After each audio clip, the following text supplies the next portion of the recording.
When you learn any language, like all of you are learning English, the aim is to speak effectively. This video will tell you how you can make your English effective. Effective here would mean that the person who's listening to you gives the right kind of response. When you speak to anybody, you get a response either verbally, that is in words, you get some reply or some comment, or you get a silent response where you can feel that people are happy to listen to you or people are getting irritated when you talk. This is what shows the difference between effective communication, effective speaking, and speaking which is not impressive, not effective at all. It is for you to understand how you can make your English effective. And that is what this video will tell you. But remember, as I keep telling you always, practice is most important. All I can do to help you is to tell you how to make your English effective. But I can't do it for you. You have to do it yourself. Let us look at the points one by one. Let us begin with some examples. Instead of ordering, if you request. Instead of demanding, if you suggest. The effect is much better. You will find that the response you get is very pleasing if you do that. For instance, if you say, leave the room, that sounds very impolite. Could you leave the room, or please leave the room would sound much better. Get out, if you say, that is much worse. So you have to make a choice. What are you going to say? Help me, you demand. Or come here, you demand. Instead of saying, could you help me? Will you please help me? This is much more effective. We call this as communication etiquette. So if you practice that, you find that the effect is much better. Listen to what I say. Doesn't seem to be very polite. Could I give you a suggestion? Or do you think you would like some advice? In this way, you are trying to involve the other person in whatever you're saying, not trying to impose yourself by saying, okay, whatever I say, you have to follow. So this is where you have communication hierarchy, You are pretending as though you're on top and you are giving advice or you are ordering, demanding from somebody who's at a lower level. But the best communication is where you don't have that high and low level. You speak to every person, even if the person is your subordinate or younger to you or anything. You speak as though they are absolutely your equal. In a student-teacher relationship, as long as the teacher thinks that I'm higher than the student, there is no communication at all. It is not effective. The student knows something better than the teacher. The teacher knows something better than the student. If you approach communication like this, you get benefited. Now we come to the reason why people who speak English as a second language, like all of us, do not speak very effective English most of the time. The reason is because we are not learning the language in the natural process which we call language acquisition. We are not doing that. Instead, We start learning English from books. When you go to school, you are given a book and you are taught how to use the language. That really doesn't make learning natural. Therefore, we learn those sentences or those expressions which are suitable for the formal context of the book to teach a language. There are many books available saying, learn this language in 30 days, learn that language in 30 days. They give you a list of words and they give you a list of sentences. They expect you to memorize it, and then they say, okay, your English or your Hindi, Telugu, anything is very good because you learnt it in 30 days. But you didn't learn the language. You just artificially memorized something, kept in your mind, and those you can use alone, which is not effective. To have a wide expression is effective. Unless you have the ability to say the same thing in 4 different ways, your English is not effective. Therefore, start practicing. Take one point and try to say it in different ways. On this channel, there are many teachers, many professors, many lawyers who need to practice this, because unless you can say the same thing in different ways, your students don't understand.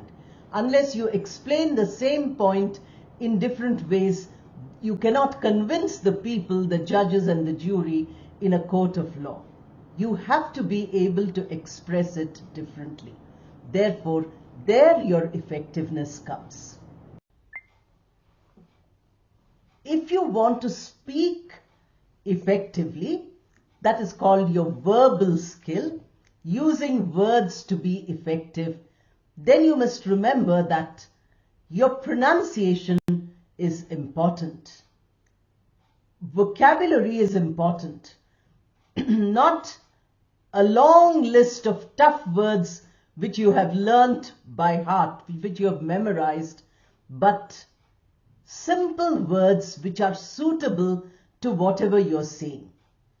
Very often I find many people say that you are using simple words. In all these 700-800 videos which I have prepared, you will find that I've always used simple words, except where the video is for advanced learners, where the video is for literature lessons, I have used a higher vocabulary, because effectiveness does not come by using a tough word. It comes by using a simple but relevant word, a word which is suitable to what you're saying. And then simple sentence construction. Don't make your sentences so long that by the time you end the sentence, people have forgotten what the beginning of the sentence was. This usually happens when you make a presentation. You have some points on your PowerPoint slide and you want to elaborate that point. Your sentence becomes very long, although the point is only 2 or 3 words. Your sentence is 25 words. That is not effective. Effective communication is not for your benefit. You don't want to say that you are effective. Effective is when your listener is responding properly, when your listener has grasped the point and understood the idea. So that you have to practice. To be effective in the use of English, speaking is not the only mode of expression. You have to also write, especially those of you who are already in your careers, in your professional life. You will have to write, whether it is a leave letter asking for some leave, or filling up some form, or even applying for a job where you have to write a letter, you have to write your resume, and then you have to write a thank you letter after the interview is over. Then you have to, write project reports, survey reports, many things are to be written. Minutes of the meeting if you're a secretary or you're holding some such post. Writing is very important also. And in speaking where we need pronunciation, in writing your pronunciation is not necessary. Vocabulary and grammar are essential. Here, the vocabulary has to be suitable to the context. Suppose it's a very formal context. You are dealing with a client who expects a very high level of vocabulary on that subject. You have to use it. Grammar also very formal. Unlike speaking, very often when I'm speaking on these videos, you might find only half a sentence. The sentence is incomplete, but the meaning is complete. In writing, we can't do that. And most important in writing is spelling and punctuation. Spelling I have done in great detail for the special members classes. The live classes which special members attended benefited immensely, all those people who are interested in learning better spelling.